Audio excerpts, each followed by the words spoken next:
بسم اللہ الرحمن الرحیم۔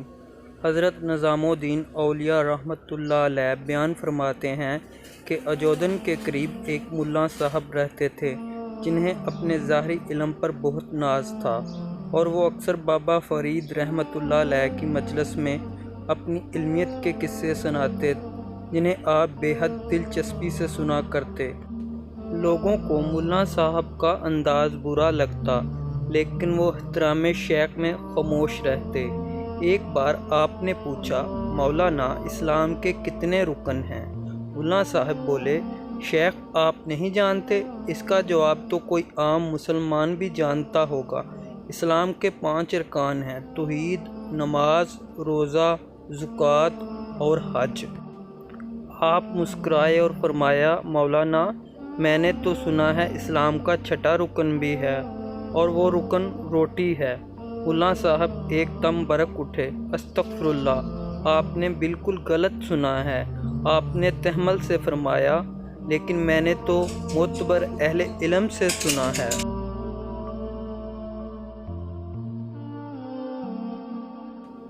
یہ سن کر مولانا صاحب اٹھ کھڑے ہوئے اور قرآن کریم کی وہ آیات تلاوت کی جس کا ترجمہ ہے، نصیحت کرنے کے بعد ظالم قوم کے پاس مت بیٹھو، لہٰذا میں چلتا ہوں۔ بابا فرید بھی کھڑے ہو گئے اور محبت سے مولانا صاحب کا ہاتھ پکڑا اور فرمایا، مولانا اختلاف رائے اپنی جگہ، لیکن ہم سے ناراض ہو کر تو نہ جائیں۔ لیکن اس کے بعد مولانا صاحب حج کے لیے روانہ ہو گئے، حج کی سعادت حاصل کی، مکہ مکرمہ اور مدینہ منورہ میں 7 سال قیام کیا، اور پھر وطن واپسی کے لیے روانہ ہوئے۔ واپسی کے سفر میں اچانک سمندر میں سخت طوفان آیا اور مولانا صاحب کا ایک تختے پر تیرتے ہوئے کسی جزیرے تک جا پہنچے۔ جزیرہ دیکھا تو نہ پانی، نہ درخت، نہ گھاس۔ 3 دن بھوکے پیاسے ایک غار میں بیٹھے دعا کرتے رہے کہ اے پالنے والے اس عذاب سے نکال۔ 3 دن بعد کہیں سے ایک شخص آیا اور آواز لگائی کہ روٹی خرید لو۔ مولانا صاحب نے اسے بلایا اور اپنی دکھی داستان سنائی۔ وہ بولا، میرے پاس روٹی بھی ہے اور پانی بھی، مگر مفت میں نہیں دوں گا۔ مولانا صاحب نے بے بسی سے کہا، بھائی میرے پاس 1 پیسہ تک نہیں ہے۔ پھر پوچھا، کیا تم مسلمان ہو؟ تو وہ بولا، الحمدللہ میں مسلمان ہوں۔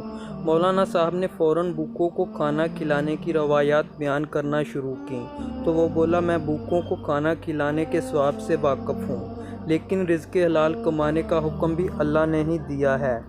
مولانا صاحب نے اسے اپنی نماز، روزے، زکوٰۃ اور 7 حجوں سے مروب کرنے کی کوشش کی، لیکن وہ ٹس سے مس نہ ہوا۔ آخر بولا، چلیے میں آپ پر رحم کھاتا ہوں، اپنے 7 حجوں کا ثواب مجھے دے دیں، میں آپ کو روٹی کھلا دیتا ہوں۔ مولانا صاحب نے سوچا، زبانی ثواب دے دینے سے کیا ہوگا، لہٰذا بولے، چلو 7 حجوں کا ثواب تمہیں دیا۔ مولانا صاحب نے روٹی کھائی تو جان میں جان آئی۔ اس سے پوچھا، تم کہاں رہتے ہو؟ قریب میں کوئی آبادی ہے؟ لیکن اس نے برتن اٹھائے اور غار سے نکل گیا۔ مولانا صاحب نے اس کا پیچھا کرنے کی کوشش کی، لیکن وہ غائب ہو گیا۔ 3 دن بعد پھر سے جب بھوک سے مولانا صاحب کی حالت خراب ہونے لگی تو وہ کہیں سے پھر نمودار ہوا، اور اس بار مولانا صاحب کے روزوں کا ثواب لے کر چلتا بنا۔ پھر 3 دن بعد نمازوں اور اس کے 3 دن بعد زکوٰۃ کا ثواب بھی اس نے لے لیا۔ پھر اگلے 3 دن گزرے اور جب وہ آیا تو مولانا صاحب رونے لگے، اب میرے پاس کچھ باقی نہیں رہا۔ تو وہ بولا، آج آپ بس اتنا کریں کہ مجھے تمام ثواب تحریری طور پر دے دیں۔ مولانا صاحب نے کاغذ پر لکھ کر دے دیا کہ میں نے اپنی تمام عمر کی نمازیں، روزے، زکوٰۃ اور حج اس شخص کے ہاتھ روٹی کے بدلے فروخت کیے، اور نیچے اپنے دستخط کر دیے، اور روٹی کھاتے ہوئے سوچا کہ 3 دن بعد گزارا کیسے ہوگا، اس لیے آج اس کا پیچھا ضرور کرنا ہے۔ مولانا صاحب نے کافی دور تک اس کا پیچھا کیا، لیکن آگے جا کر وہ پھر کہیں غائب ہو گیا۔ سمندر سامنے تھا، مولانا صاحب ذرا سانس بحال کرنے کے لیے بیٹھ گئے۔ اتفاق سے اسی وقت ایک جہاز قریب سے گزر رہا تھا۔ مولانا صاحب نے اپنی قمیض اتار کر دیوانہ وار ہوا میں لہرائی، جس سے جہاز والوں کی نظر ان پر پڑی اور انہوں نے کشتی بھیج دی۔ خدا کی قدرت یہ کہ وہ ہندوستانی حاجیوں کا ہی جہاز تھا، لہٰذا انہوں نے مولانا صاحب کی خوب خدمت کی اور وہ بخیر عافیت اپنے گھر پہنچ گئے۔ کچھ دن بعد وہ اپنی عبادت و ریاست کا حال سنانے بابا فرید کی خانقاہ پہنچے۔ بابا فرید نے کھڑے ہو کر استقبال کیا اور فرمایا، مولانا صاحب بہت عرصے بعد تشریف لائے ہیں۔ مولانا صاحب خشک لہجے میں بولے، یہاں ہوتا تو آتا نا، میں حج کرنے گیا تھا۔ 7 سال تک مکہ مکرمہ اور مدینہ منورہ میں قیام کیا، حرمین شریفین اور مسجد نبوی صلی اللہ علیہ وسلم میں نمازیں ادا کرنے کی سعادت حاصل کی۔ آپ نے خوش مزاجی سے فرمایا، آپ تو واقعی خوش قسمت ہیں مولانا صاحب، اب تو آپ ہم سے ناراض نہیں۔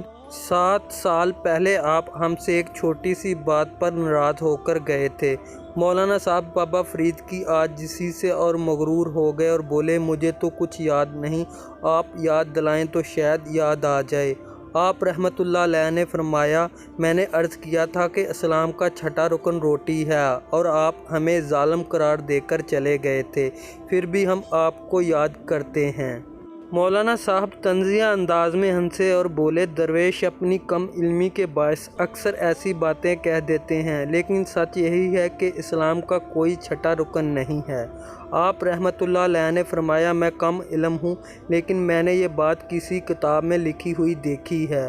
مولانا پھر غصے سے برک گئے، غصے سے کہا، کون سی کتاب میں لکھا ہے؟ مجھے بھی وہ کتاب دکھائیں۔ بابا صاحب نے حاضرین سے فرمایا، میں کچھ دیر تنہائی چاہتا ہوں۔ تنہائی میں آپ نے ایک کتاب مولانا صاحب کے حوالے کی۔ انہوں نے کتاب کھولی تو ایک صفحے پر وہی تحریر تھی جو مولانا صاحب نے جزیرے میں روٹی فروخت کرنے والے کو لکھ کر دی تھی۔ مولانا صاحب چند لمحے حیرت سے سکوت کے عالم میں بیٹھے رہے، پھر آپ کے قدموں میں گر پڑے اور بولے، شیخ میں نے آپ پر ظلم کیا۔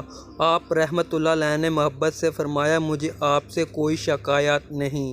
مولانا صاحب ایک معمولی اختلاف تھا سو وہ آج دور ہو گیا۔ اس کے بعد مولانا صاحب آپ کے مرید ہو گئے۔ مرید ہونے کے بعد کسی نے انہیں بات کرتے نہیں دیکھا، جب تک زندہ رہے ہر وقت روتے رہتے تھے۔ 5 رکن اسلام دے تے 6واں فریدا ٹکر، جے لبے نہ 6واں تے 5 ہی جاندے مک۔ اس اشعار کا اردو ترجمہ۔ اسلام کے 5 رکن بیان کیے جاتے ہیں، لیکن اے فرید ایک چھٹا رکن بھی ہے اور وہ ہے روٹی۔ اگر یہ چھٹا نہ ملے تو باقی 5 بھی جاتے رہتے ہیں۔